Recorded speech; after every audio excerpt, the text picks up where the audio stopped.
the web page. May appear on the web page in future. In the future, during the session, we'll present an overview of the overlay, and we'll take you through some slides to do that. If you have any questions, there is a Q&A function on the Zoom call. You can pop your questions in there and we can answer them during the session, but I'll also read some out if we have time at the end, and for Darren or Stuart to answer. I just realised I did not introduce myself, so I'm Alison Fowler and the Manager of Strategic Projects. So I'm going to hand over to Darren now to take us through some more details around the overlay. Thanks, Alison. So my name's Darren. I'm an engineering geologist. And engineering geologist, we're all concerned with geology, but specifically how the ground and how geology interacts with the built environment. So my expertise is in landslides, and I've been working Yarra Ranges for 25 years on landslide management, landslide control. And so I'm going to go through about a 40-minute presentation here about the erosion management overlay and what the amendment proposes from the technical point of view.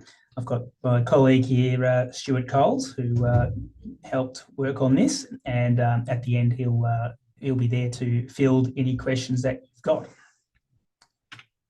So I'll just start off by acknowledging the traditional custodians of the Yarra Ranges, which are the Wurundjeri people of the Kulin Nation, and pay our respects to elders past, present and emerging. So I'll start off by just explaining what landslides and debris flows are. We have both types of hazard in the Yarra Ranges. Then how we manage them through the planning scheme, what updates we're proposing with this amendment, and then we'll finish off with some practical information about how we can all manage landslide risk in the Yarra Ranges. So in a very general sense, a landslide is the movement of rock or soil down a slope, in a very simple sense. And this slide just gives you some terminology. Let's bring up the pointer. Terminology for some of the parts of landslides. We talk about a scarp here, a toe down here, but landslides have two very key features: a zone of depletion where soil or rock comes from, and then a zone of accumulation where that soil and rock moves to. And of course, whether we have assets, built assets here that move down or down here that get impacted by, that's what we are looking to prevent with our erosion management overlay. But not just to prevent the landslides from impacting our properties, but to make sure that our development is done in such a way that we don't make the landscape more susceptible. So that's a landslide. The landslide would involve material generally moving a short distance and staying mostly intact. And this particular session, we're going to focus on landslide, which is the EMO1, which we're talking about here, is intended to manage landslide risks. But we have another risk in Yarra Ranges, which is debris flow.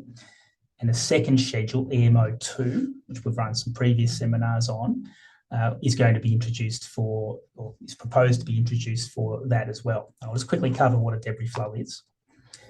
This site here is one that some people might recognise. This happened in January down in Macrae on the Mornington Peninsula. I've been involved working on that.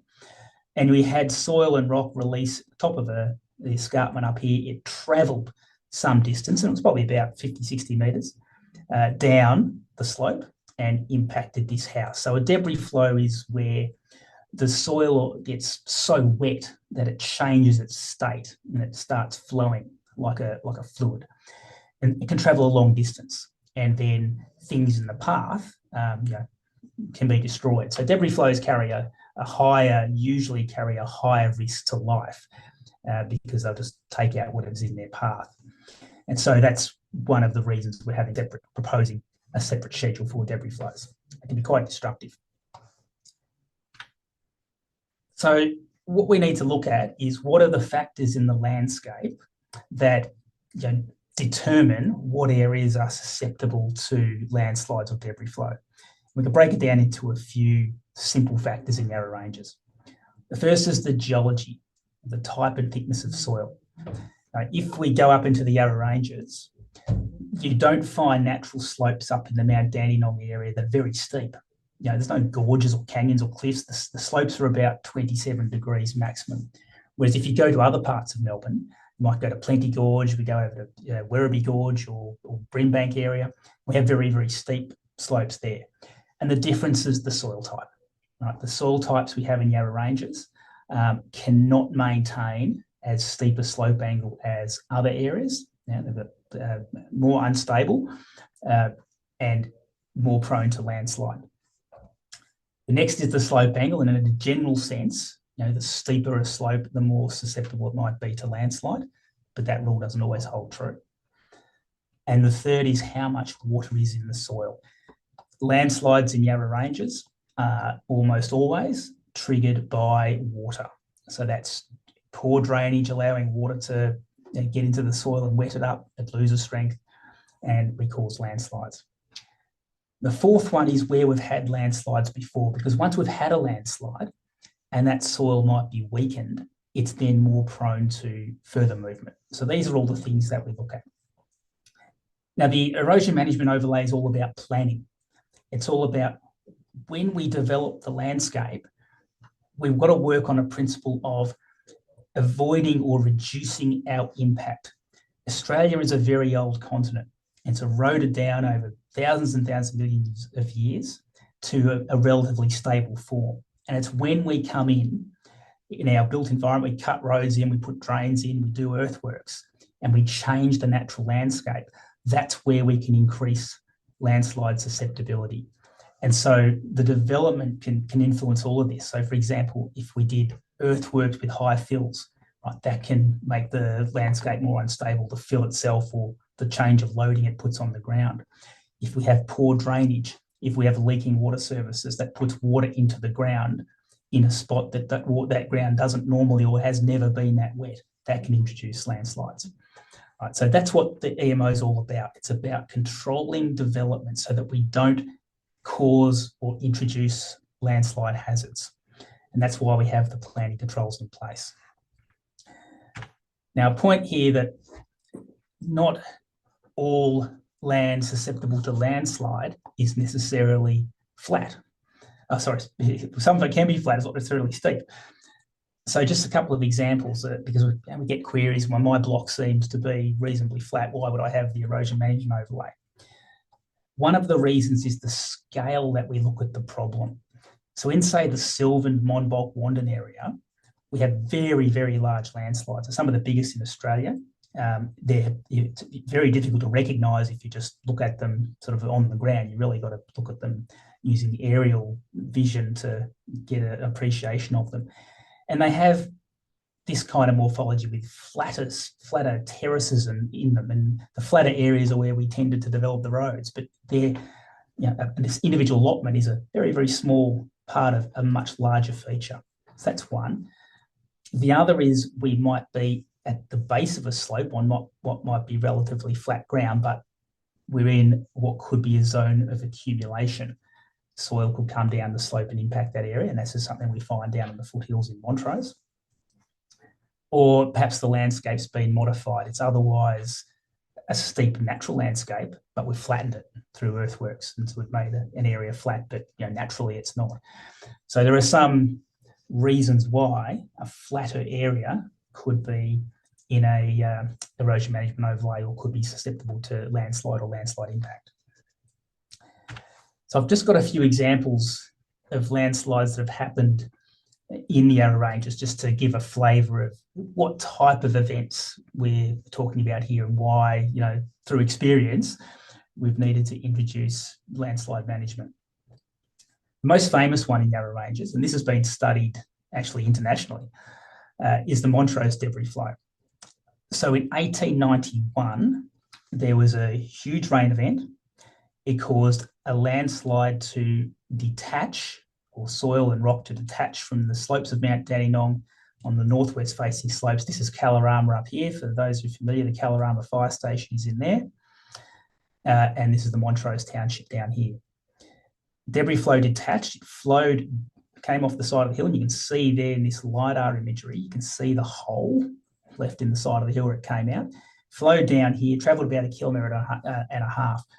It took out 2 houses and a stable, killed a couple of horses, buried a few people, but they survived. They were rescued. But now, we have a whole town down in this area. So if such an event would have happened today, the consequence would be much greater than they were then. And these are natural events. You can see on the hill here all these evidence of past events. And these past events are ones that have happened before European settlement. When they did the study for this, a very comprehensive study was done in the 90s, and they excavated pits down the bottom here and were able to describe the different layers of debris. And by looking at the different layers of debris, worked out that these things happen on around 1 in a 200-year frequency. So we have to have planning controls around this. And the EMO2, which we won't talk too much about here, but the EMO2 is designed to ensure that we're not developing across the gullies or the pathways of potential future debris flows. It was some great, very well documented event. They had a very nice write-up in the paper at the time. It's nice old photos. This is a photo from 1904 taken from about where the Montrose shops are now. And you can you just pick, it's hard to see where it came out. You can still pick, and it would have run down the hillside here. And it became a bit of a tourist attraction. And there's a photo from the time of somebody standing in there with the dog. And I still, for the life of me, can't work out how they took that photo. Someone might have been up a tree or something because they didn't have drones. But there's people came and looked at it. And you can see from up here that the slope was vegetated at the time. It wasn't really related to tree removal or logging or anything like that. This was a natural event, and we can tell from the landscape that this is a natural event. This has happened, happens at some frequency across geological time. Here's another one. This is Charles Road, Lilydale, which is a very good example of the reason for development controls. So this is a fill that somebody pushed out behind their house, quite a steep fill, poor earthworks. Then you can see this pipe sticking out, poor drainage, which has allowed the fill to get wet. That fill is then triggered a landslide. Now, this is exactly the sort of works that having an erosion management overlay in place is intended to prevent. Now, we don't want to be doing these type of works in the landscape that create landslide hazards. So in this case, the mud and the debris flowed down the slope and into the neighbouring property. There was somebody in the backyard. There was a teenager in the backyard, and the story goes they're out there having a sneaky cigarette down the back here, and the mud came over, but they got out of the way. But you can see from the side of the garage there how high that mud came up, and that would kill someone if they were here. So preventing that inappropriate development is one of the key things we're trying to achieve with having an erosion management overlay. This is a more recent one that people who may be familiar with, January 2024, where we lost a house. This is a landslide just upslope of the tourist road up in Trabont. It was caused by poor stormwater that was discharging onto the slope here. The ground got wet, it caused this landslide, and a debris flow resulted, and it destroyed the house down the bottom here. At the time, and we got called out as an emergency response, and nobody knew if anyone was in that house. The site was dangerous, couldn't go near it. As it turned out, the house hadn't had anyone living in it for a few years, which really was just luck. There was no reason why there couldn't have been somebody living in it. So that was very much a near miss for a fatality, that one. But that house got completely buried, and no one would have survived getting hit there. So there's now work going on to remediate that site, but caused by poor drainage, altering the natural flow paths, putting water somewhere that water doesn't naturally go, and making that ground wetter than that ground as naturally is. This is another big near miss, Plants Hill in Muralbark. So where the water tower is on the top of the hill in Churnside Park. So back in the 80s, they cut in an excavation for the oval here. and again disturb the natural landslide. Now, this area is all underlain by what's called relict landslides, old landslides that you can still see the imprint of in the landscape.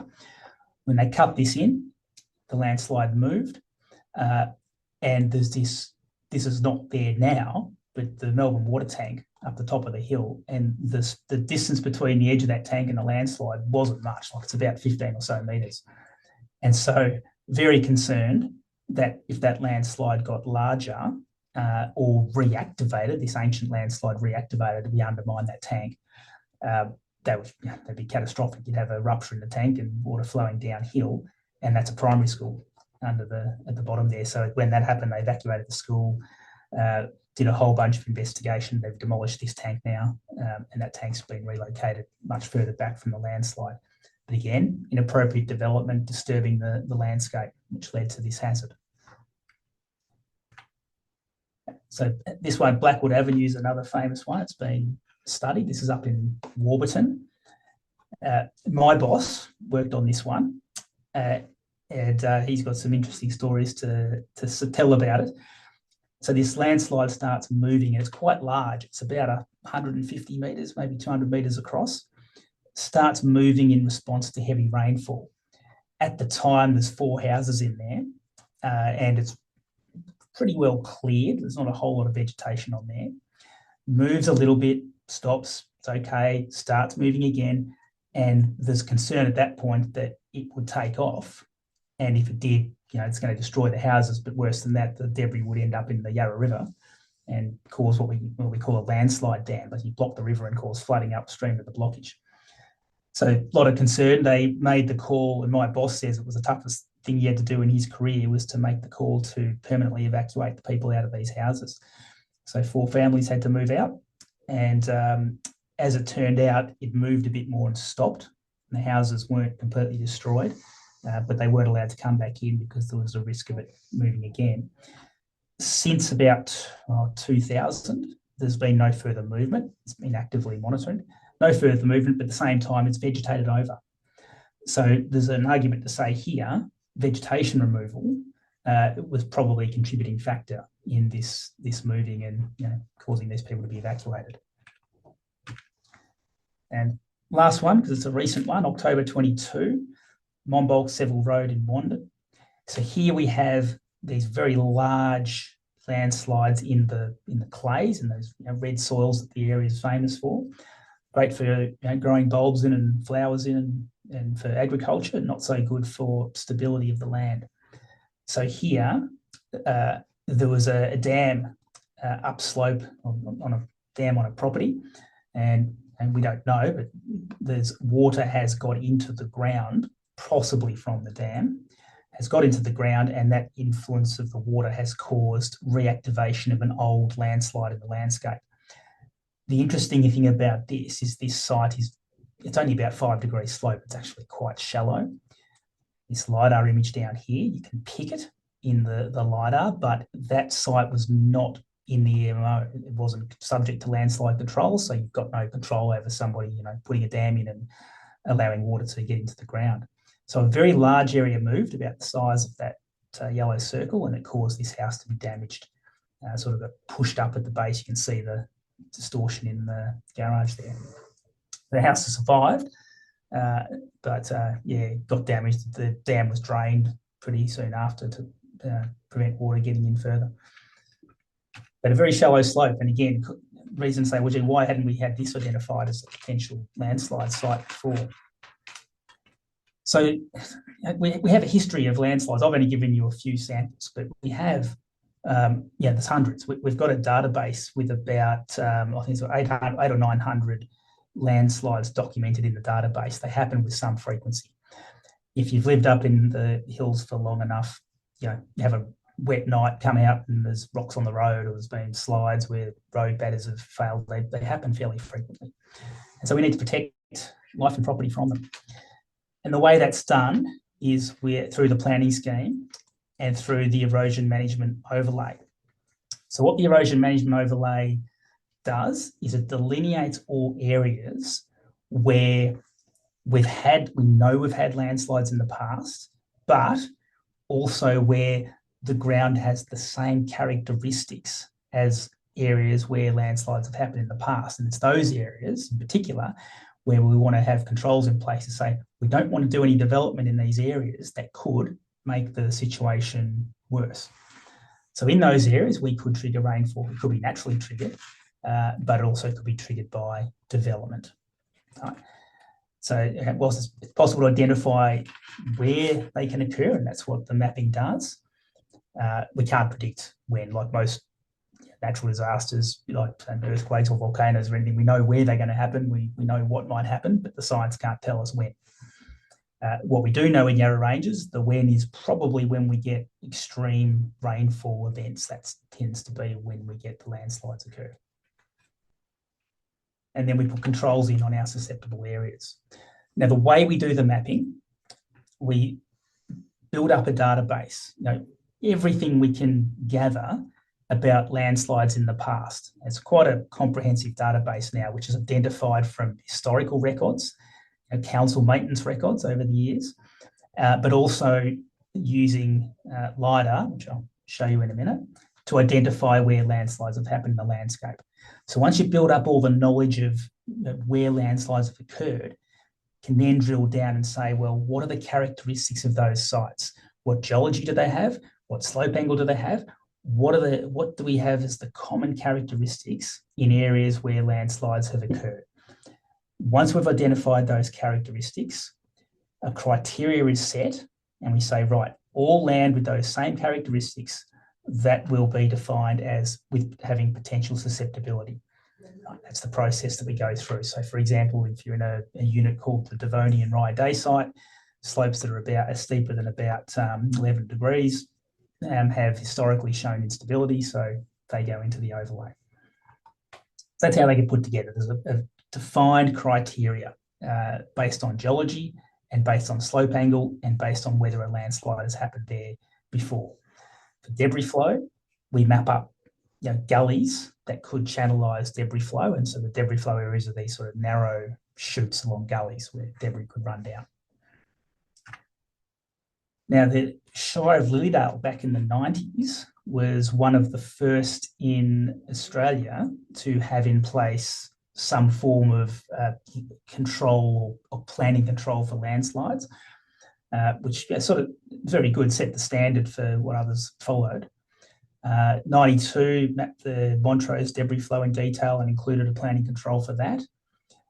In 99, once the shires amalgamated back in 1999, and we had Sherbrooke, Upper Yarra and Lilydale come together to make Yarra Ranges, the mapping and the controls got extended across all Yarra Ranges, released in 01. Some might remember the Thredbo landslide in 1997, which killed 18 people up in Thredbo at New South Wales. Through all the coronial inquiries that came out of that, one of the recommendations was national guidelines for landslide management, which were released in a preliminary form in about 2000 and then more formal in 2007. So Yarra Ranges did an update to align with those, and those guidelines are still in force, and that is what has been used to do this amendment. And then there were some minor amendments sort of based on learnings with the implementation of it in 2009 and 2016. And there was a fairly major amendment last year to alter the schedule, to alter what the planning controls are and to alter what does and does not trigger a planning application. And so this one will now visit the mapping, which has never been significantly revised.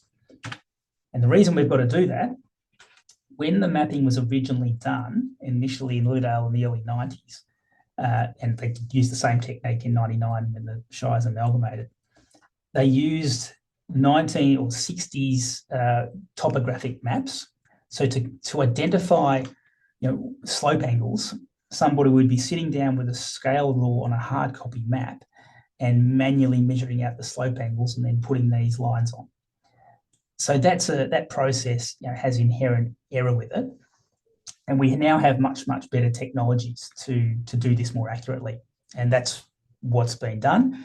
And really, that's what's triggered the need to redo the mapping. Now, we have to make sure that that mapping is based on the best available techniques and technologies. So the way the update's been done, review of the landslide inventory, and run that process of are the criteria we're using to determine what is and is not in, are those criteria appropriate? And that process was done, and it was found that we can keep the same criteria. So the criteria for inclusion is not changing with this update. All that's really changing is we're able to better apply those criteria. And by doing that, we revise landslide susceptibility mapping. We revisit where do we have areas that exceed a slope angle in particular geologies. And the third part, we've split out the debris flow and the slightly different planning controls and debris flow areas. So some examples of what that looks like. This is in Kalorama. This red line is a landslide that was mapped based on air photos in the 90s and based on the old topographic plans. And you can see in this imagery, there's a feature there. See how the land's all smooth there, and then here's this something unusual, another one unusual there. Well, these are landslides. These are ancient landslides.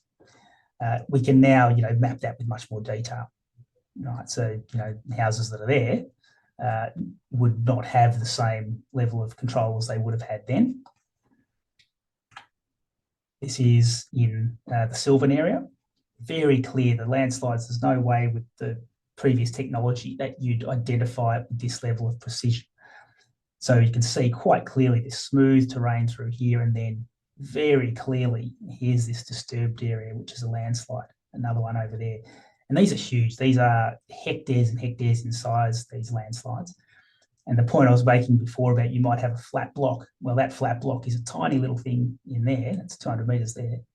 Tiny little block in there, which sits on the flat part of a much, much larger feature.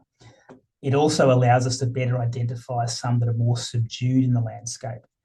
So older landslides might be there then through agriculture and ploughing scarps and smoothing it out. They become harder to see, but the LiDAR can still reveal them. You can see some through here.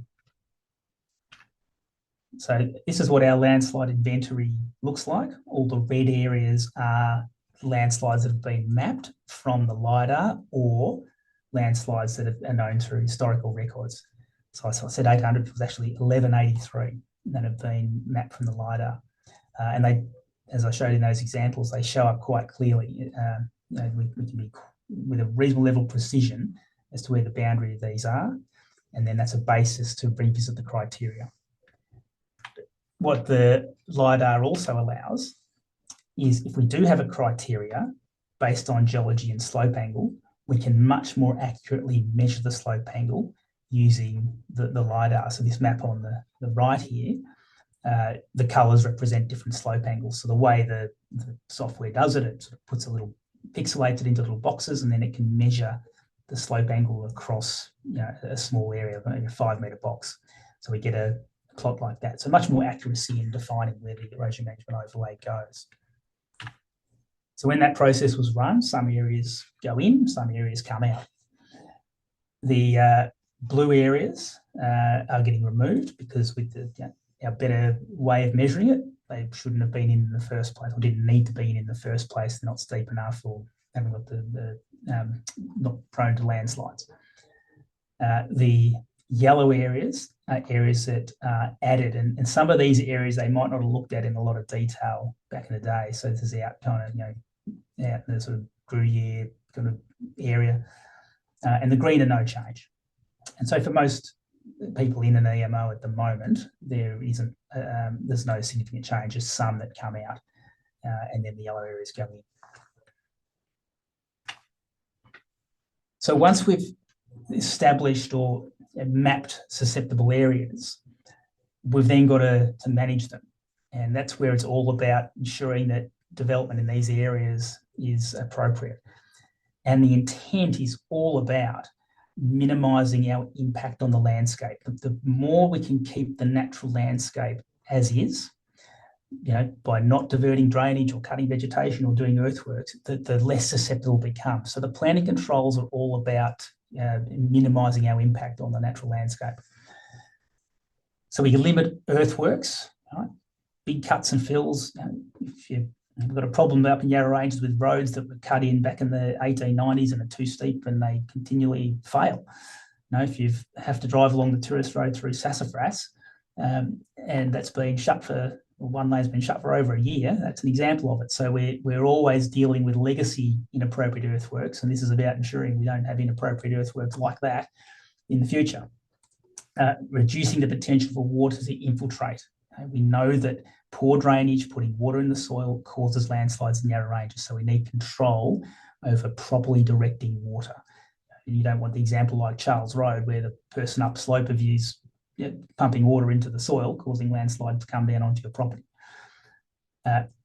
We want to ensure we get appropriate advice. So, we can't avoid all earthworks, we can't avoid all drainage, but where we are going to need earthworks, that it's done properly with proper engineering advice. So there's a requirement in there to have the proper advice be part of development in landslide-prone areas. We seek to retain vegetation wherever possible. And we have a bit of a conflict here in that vegetation is great for landslide control. We want as much vegetation as we can, and that's because it draws water out of the ground. And the more water we draw out of the ground, the better for landslide control. And it also helps to strengthen the ground, because when the soil's in what we call a partially saturated state, it's got greater strength. So we want to retain vegetation, but if we talk about bushfire controls, there's for that, we might want to clear vegetation around houses. But the reality is that the bushfire risk in Yarra Ranges is usually greater than the landslide risk, and the bushfire controls, if they are in conflict with the landslide controls, the bushfire controls take precedent. But we can compensate if we did have to remove vegetation for bushfire control, or maybe we can upgrade our drainage in that area to still try to keep the soil, prevent the soil getting saturated.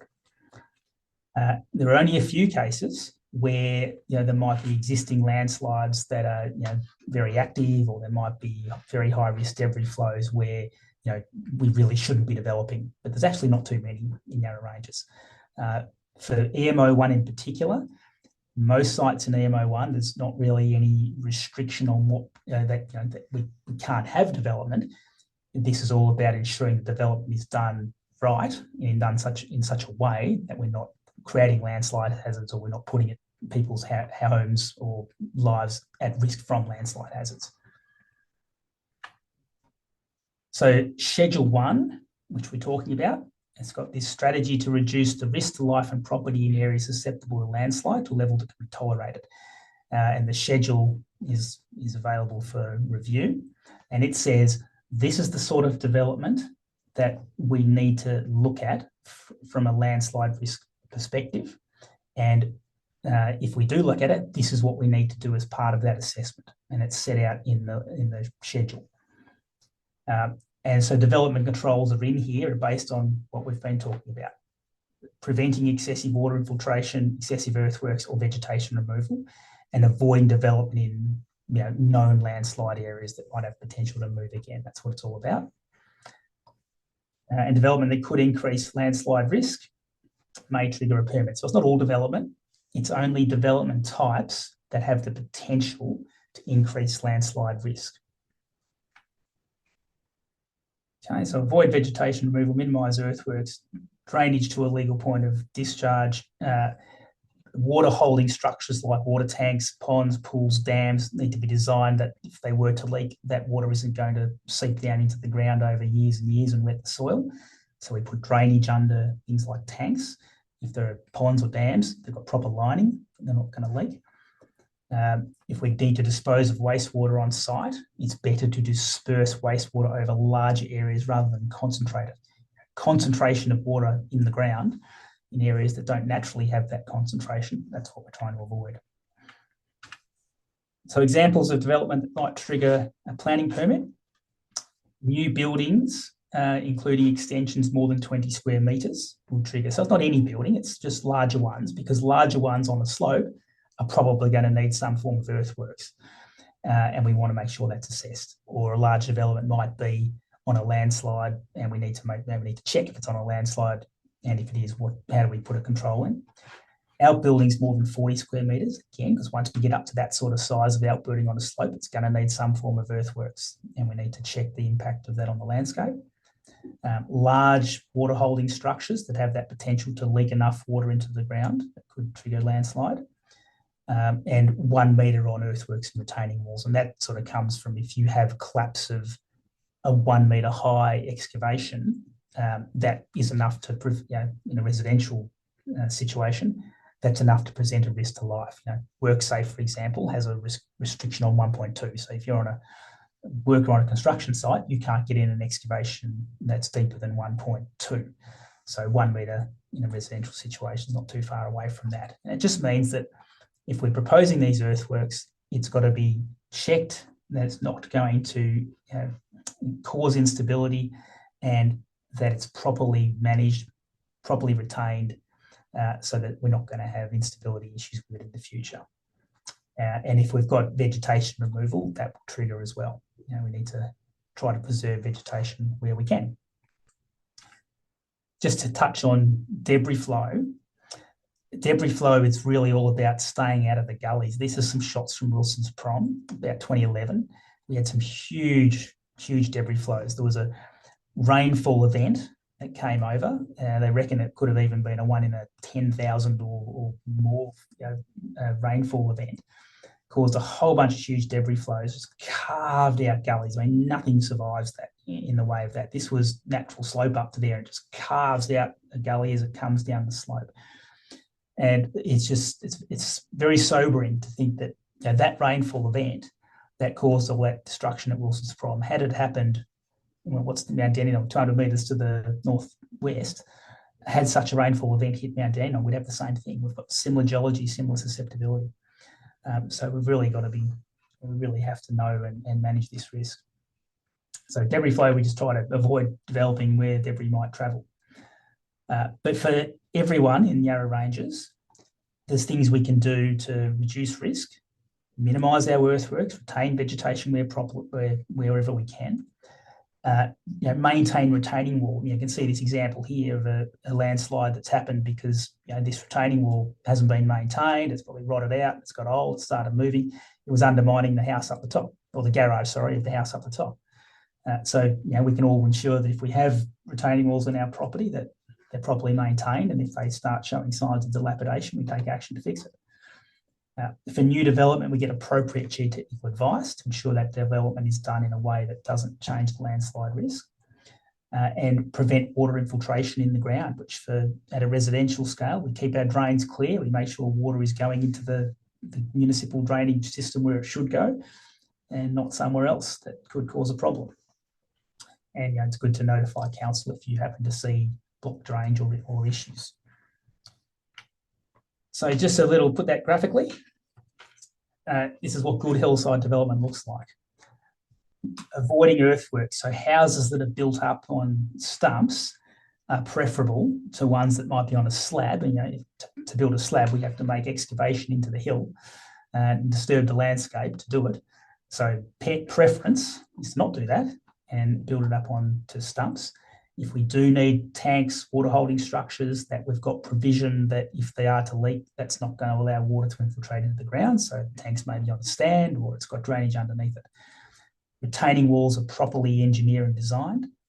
They're built from fire-resistant materials. We don't want a situation like we had in Wye River back in 2015.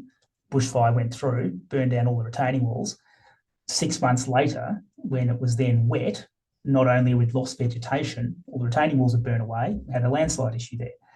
So better to build our retaining walls out of concrete. If we need to do earthworks and we've got fill being generated on site, it's not just left. We don't stockpile loose fill around the place. It's taken away off-site, properly managed. We avoid developing gullies. We avoid interfering with natural watercourses, try to keep them flowing as they naturally do. So these are things that we can all do to give us good hillside development practices, and as best we can, keep everyone's property and life safe from potential landslide. And that's what the planning control is all about. So that's all I've got. And I believe there's opportunity for questions. And I've got Stuart here who's going to respond to the questions. So I'll hand it over to you, Stu. Thanks, Darren. And where you got to get to your appointment, so by all means, move off. So much, I've got Darren. the.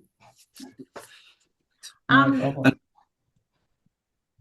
Did you want me to, so we have had a few questions, and thanks to everyone for hanging in there and listening to the presentation. A couple have been very specific to properties, so I've replied to them separately, just with some information for those particular property owners. One we have had, which I think will be of interest to everyone, is in relation to insurance coverage for landslide.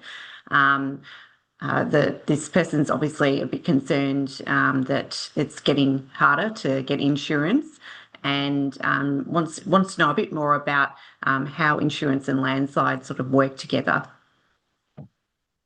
Thanks, Alison, and yeah, I've kept an eye on some of those questions there, so have seen that one and appreciate your answer as well there, that insurers don't insure for landslide events. Obviously, I'm not in the insurance business, but if I take my view on this would be, insurers are interested in risk and uncertainty and managing risk and uncertainty. If I was an insurer, I would feel much more comfortable knowing that there is a planning overlay in place that reduces the likelihood that development is going to cause problems and cause issues that could cause damage to a house. Then if there's no controls in place and less restrictions on development and so on, or less requirements or less awareness that there's a potential to cause problems through inappropriate development. To me, an insurer will have access to all the planning overlays as a matter of course, flood overlays, bushfire overlays, all that sort of stuff as a matter of course. Like I say, my opinion would be that insurers should be more comfortable that risks are being managed if there is an overlay in place than if there isn't, and there's the potential that inappropriate development occurs because people aren't aware of the problems. And like Darren said, that's the aim of the erosion management overlay. It's not to stop development. It's just to recognise that there's certain parts of Yarra Ranges that are more susceptible to landslides occurring, and where landslides have occurred in the past. But with appropriate development and advice from geotechnical specialists in those areas, those risks can be managed in there. Thank you. That's excellent. We've had a few more questions pop in while you've been answering that one. A couple probably I can take. How do the changes apply to? I can provide a quick answer to that, to the launching place one as well, Alison, if you're wanting. I saw there was a question about the extent there. I had a quick look at the geology map. I think there's colluvium mapped near that property and probably near a corner of that property. And so colluvium is a geological unit that represents material that has moved via the action of gravity by slope. So essentially, it's soil or rock that's moved down slope in that particular area. So I would expect that part there is a new landslide mapped from the LiDAR mapping in there that's not in the current EMO because of the lower resolution of the data, but probably now mapped based on the LiDAR imagery. Thank you. Just going to some of these other questions. So, how do the changes apply to already commenced land work? So, if you already have a planning permit or a building permit that you already have obtained, that's you don't need to gain any further retrospective approvals. So, you can continue to act on the permit you've been issued with. If you didn't commence the works that you've been permitted, and this has come into operation in the future, you may be required to look at perhaps submitting a geotechnical report. However, that's something you would definitely need to just reach out to the statutory planning team here at council and discuss, and they'll be able to give you further advice on that at the time. Will a permit apply to agricultural, where a very large building is being erected, vegetation removed and dams created? Yes. I think generally, yeah. Like unless it's in the categories that are exempt in the schedule, it wouldn't, but I would expect that. Yeah, I guess the thing is, and again, as Darren mentioned, it's intended to capture situations where the development may affect either the likelihood of a landslide or the consequence in there. And so if there's large buildings being built, for example, you're changing the sort of value of the land, and so there's a greater consequence than if this is just a vacant paddock or something like that. So there's a change in the land value there. And certainly things like vegetation removal and dams have the potential to affect the stability of the ground by changing moisture conditions and so on in the ground. So unless they're very small changes that within the EMO, it would need a permit. Yeah, thank you. I'm just going to go through. Let me have a look. There's one about stormwater drainage. Yep. Yeah, the associated one with the balcony. If it's a very small, so again, if there are certain types of development that are exempt from permits under the schedule, and that's not changing as part of as this. I think it's just that the mapping really that's changing. But for small scale structures that aren't likely to, like a small deck, or especially if it's got open flooring so that it's not collecting and concentrating water into the ground, those sort of things may be exempt. But it's in general good practice if you're in an area that's within the EMO to direct stormwater to a legal point of discharge, just so it's less likely to cause problems in land susceptible to landslide. Absolutely. Thank you. There's one just a little bit more specific about LiDAR data, and what does the LiDAR data, I guess, reveal to us? They've talked about their own property, but I think probably more generally, what does it show us? Yeah, so the LiDAR, I think it's light direction and radar ranging. It's the sort of light equivalent of radio waves in radar in there. It's essentially they send a light beam down to the ground and measure when it bounces back. And what is really good with LiDAR is that they can take that huge cloud of data of beams going down and bouncing back.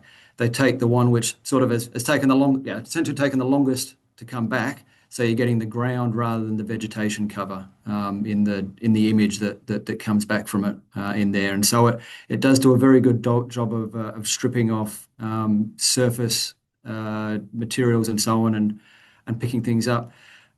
Generally, so in terms of so it will show things like house cut and fill pads, with a fairly good degree of accuracy in there. When the data is interpreted, so I mean there's two ways, I guess, that things like cut and fill pads could have an impact. We're looking at the slope angles so from the LiDAR we get accurate contour maps, and one of the criteria for whether sites are included in the EMO or not is the slope angle. So obviously the angle of the ground can be changed by earthworks, but in general the mapping has looked at a larger scale than that, and I would be surprised if there's sort of earthworks on a house scale that has caused the extent of the EMO to change. In there, it would normally be, there'd been a process of looking through to try and find sort of anomalous pixels essentially in the mapping data in there. So it has been smoothed out to some extent to try to pick up the natural slopes rather than modified slopes. Without knowing the specifics, it could be that there's an old mapped landslide near there, or some other reason, or it could just be that the natural slope of the ground is steeper in that particular location in there. Thank you. House roofs and so on shouldn't fool the LiDAR in there. Thank you for that.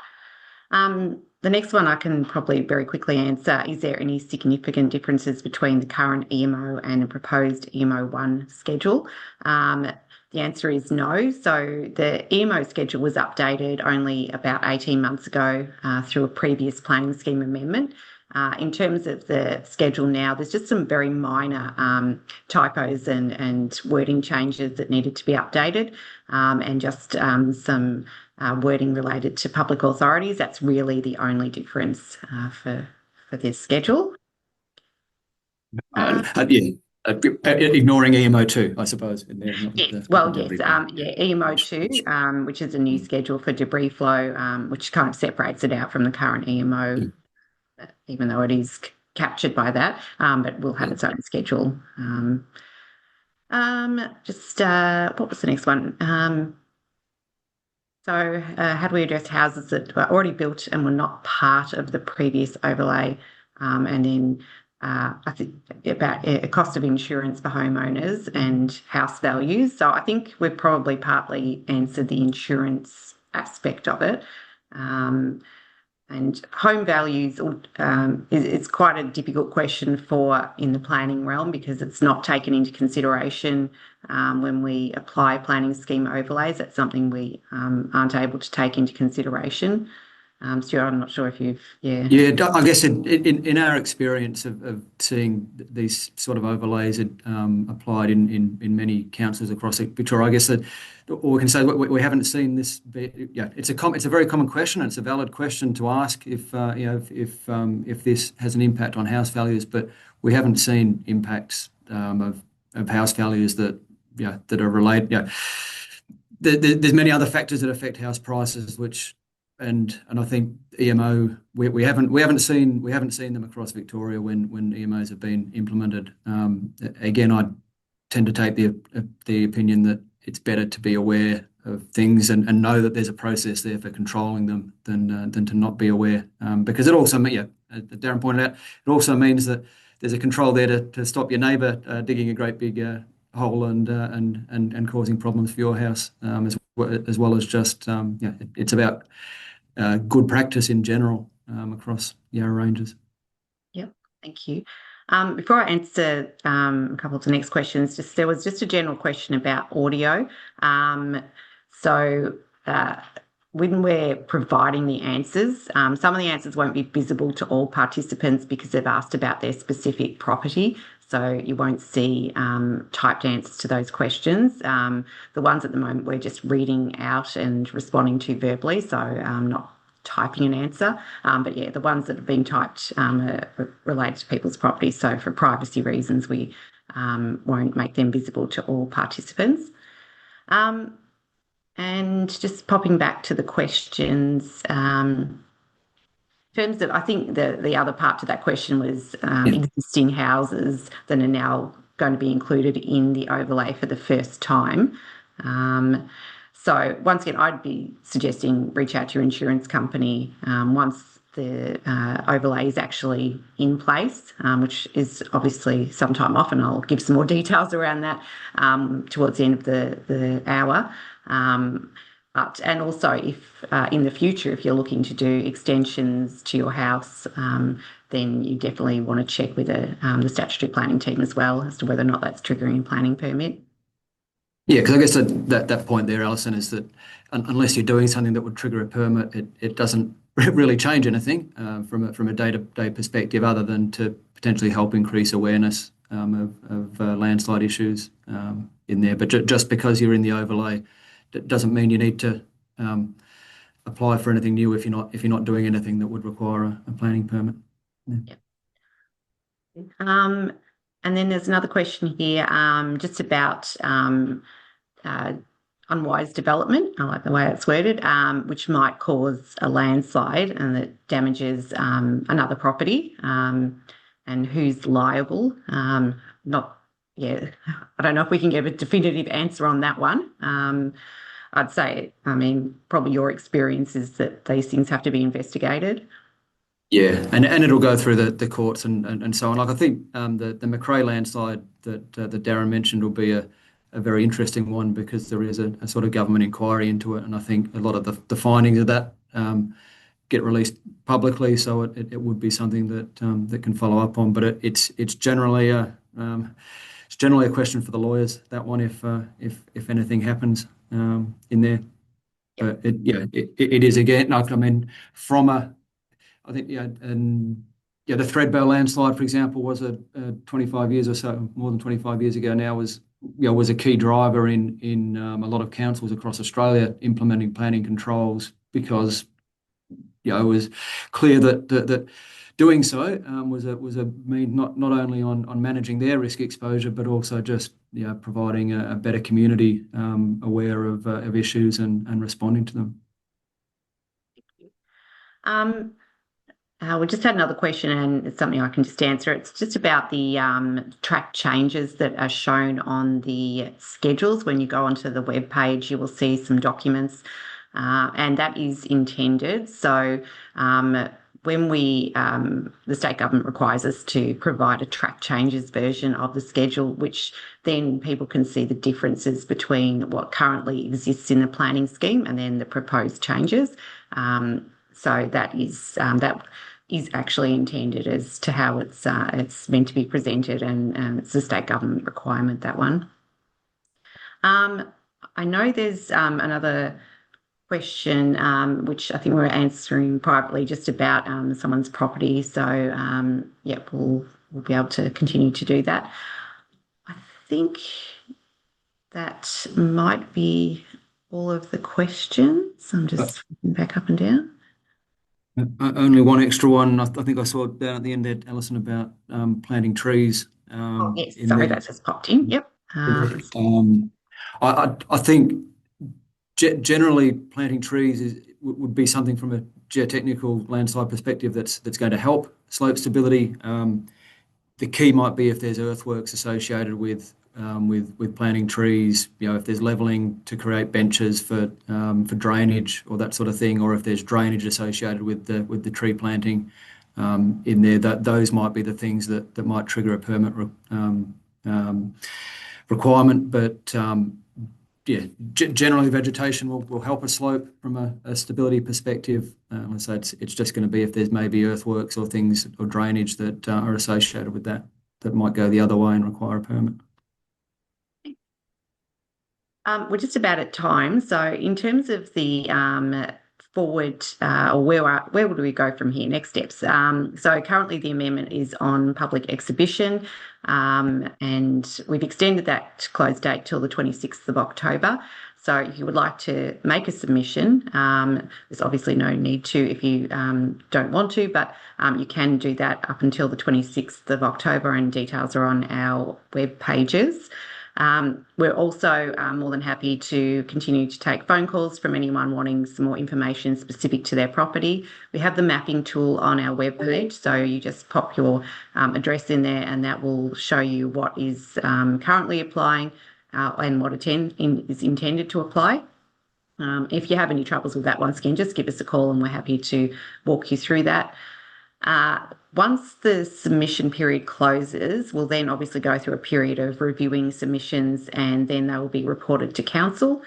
Council will then consider those submissions, and in all likelihood we will refer them to an independent planning panel appointed by the Minister for Planning. The Minister will then advise all submitters of a hearing date, and that's likely to be next year. Anyone can come and present to that hearing, or if they don't want to, their submission will be taken into consideration anyway. The panel then makes a report back to Council, which we then obviously report to Council and discuss. And following all of those steps, Council can elect to adopt the amendment, and then it goes back to the Minister for Planning, and the Minister then makes a decision on whether or not the mapping should go permanently into the planning scheme. So it is a fairly long process, so we probably have got at least another 6 to 8, 9 months ahead of us to go through those various steps, and the Minister is not bound by any time frame to make a final decision, although I would anticipate that she will fairly quickly on this one. That's really it for today. I just want to thank everyone for taking time out of their day to listen in. We're available for phone calls and inquiries, so please reach out if you need any further assistance. Just like to thank my staff in the background, and also Stuart and Darren as well for presenting today and answering questions. So we'll leave it there, and thank you all for your time. Thank you very much.